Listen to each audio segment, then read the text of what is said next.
सास ने बहू को विरासत में रुमाल क्यों दिया।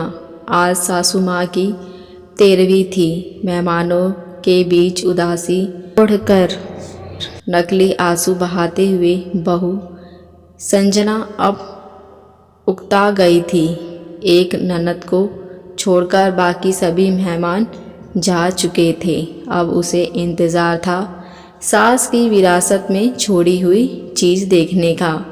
उनकी अलमारी की चाबी की जानकारी केवल ननद मीना को ही थी। उसने सबके सामने अलमारी खोली। सामने ही लॉकर की चाबी और एक कागज़ का पुर्जा पड़ा था। मीना ने माँ का लिखा हुआ संदेश पढ़ा। माँ ने अपने जेवर एकलौती पोती और बेटी के नाम किए थे। कैश रुपयों पर बेटे का अधिकार था। उनके सभी नए पुराने कपड़े गरीब महिलाओं को बांट दिए जाने का जिक्र था। एक सील बंद पैकेट था जिसके ऊपर एक पिन किए हुए कागज़ पर लिखा हुआ था कि यह पैकेट बहू के लिए है। केवल वह इसे अपने बेटे मेरे पोते अनुज की शादी के 1 साल बाद ही खोल सकेगी। मेरी अंतिम इच्छा के अनुसार जब तक यह बैंक के लॉकर में रखवा दिया जाए। बेटे ने वह पैकेट बैंक के लॉकर में रखवा दिया। दिन गुजरते गए। 6 महीने बाद अनुज की शादी हो गई। सगाई पहले ही हो चुकी थी। बहू आराधना के घर आते ही संजना ने कुछ राहत महसूस की। अब वह अपना ध्यान अपने पति और अपने स्वास्थ्य पर ही देना चाहती थी। वह बात बात पर बहू को निर्देश देती, लेकिन आराधना उसके कहे को एक कान से सुनकर दूसरे से झटका देती।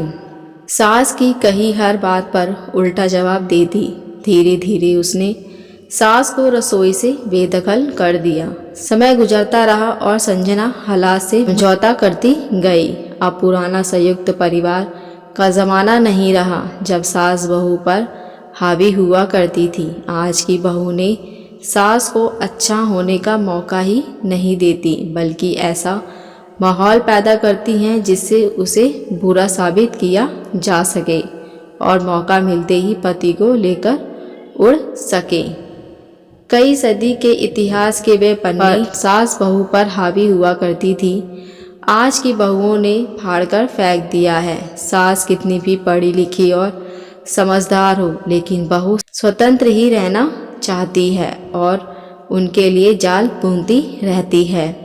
आज सास का नाम ही परिवार की सूची से मिटा देना चाहती हैं।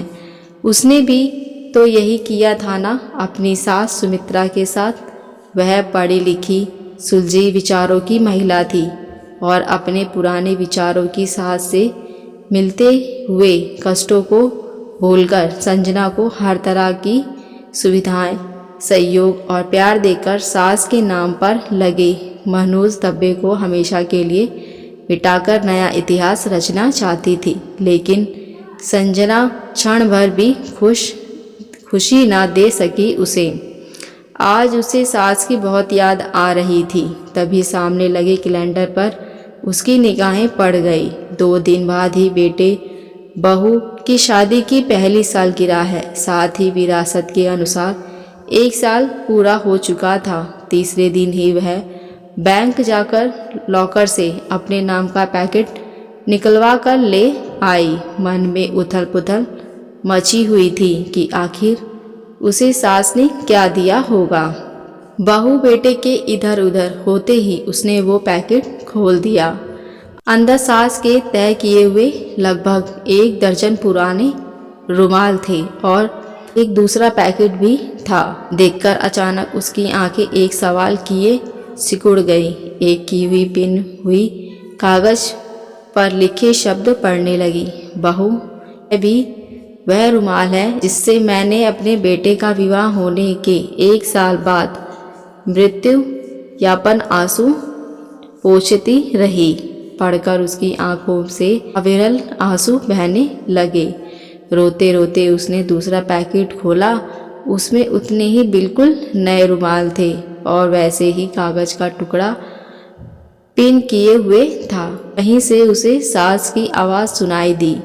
बहू, रो रही हो ना, यह रुमाल तुम्हें अपनी अंतिम सांस तक आंसू पोंछने के काम आएंगे। और उसने एक रुमाल उठाकर अपने आंसू पोंछ लिए।